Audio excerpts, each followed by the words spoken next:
Welcome to another session of Searching for Salvation. As always, we like to state our goals, and our goals are simple. We want people to develop a personal relationship with the Word of God. We believe it's essential. So, also, our opinions are not, we're not trying to impress them on anyone else. As I've said before, that would defeat the whole purpose of what we're trying to do here.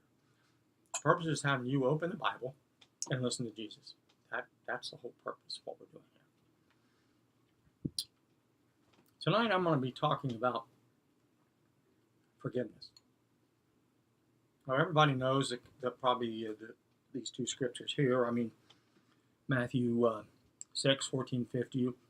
If you forgive your debtors, then God will forgive you. If not, He won't. And then in Matthew 18, Jesus tells after Peter asked him how often we should forgive, 7 times 7 or whatever he says, 70 times 7, which means every time. That's what the basis of this is. So within this framework, let's begin our discussion. Now, the stories I'm going to tell you are real. They are not made up, not fabricated for effect or for anything else. I happen to know the two individuals that I'm going to be talking about. Not by name, of course, but I am familiar with their situation. The first gentleman I'm going to talk about is a man I worked with. Actually, he worked for a supplier that I used, and he was a very nice guy. And ultimately, he was good at his trade that he started his own business, and it was doing real well. I used him. I know a lot of people used his company for rentals and so forth and so on.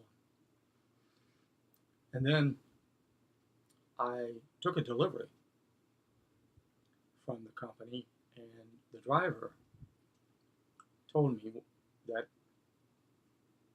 things weren't well in his marriage, that his wife had come home out of the blue and told him that their marriage was over. So, his whole life just fell out from under it. And the driver said he wasn't handling it well. I don't think anybody could. The other gentleman is a man who he did a lot of working out of town, and he found out, much to his horror, that his wife told him that when he was out of town, she was single, and when he was in town, she was married. And the real problem was she was single with members of his family. She was single with people that he worked with. She was single with people he played tennis with. It just devastated him. He didn't know which way to turn. He was really concerned about. I was really concerned about his well-being. So the only thing you can do is pray for the people, like both of them, actually. Now, a couple of years later, I happened to find maybe not the rest of the story, but certainly some more information. I happened to see the driver again. He was working for someone else.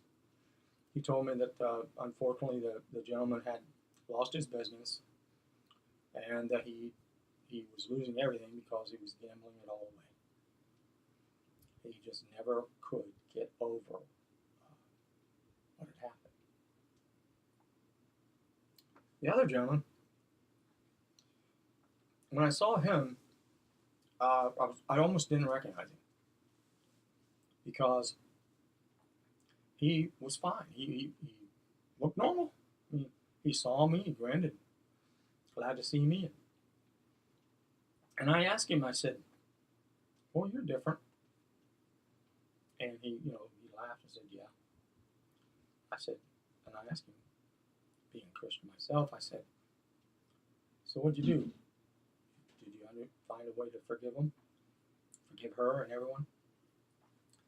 And he said, no, but Jesus did. He told me that without Jesus, he would not have understood that if you can't forgive, then you can't love. And when he understood that and applied it to his wife and whoever she was with, he was free. He was free. He was sin is sin, and he knew that, hey, those things happen, and you have to forgive. There's no other choice. Now, this gentleman obviously was a Christian. I do not know about the other gentleman. I think that if he was, I'd like to think his story would have been moving along in a better direction. But the point is, if you are holding any grudges or bearing any ill will to anybody, you can't do that, period. There's no room for it in your heart, because if you do that, as soon as you put that in there, you're crowding all the love out. They can't exist together. They're mutually exclusive. So I would urge you to study this and see if this also would look the same to you. So anyway, this was a quick lesson. I hope you have a good week. God bless you.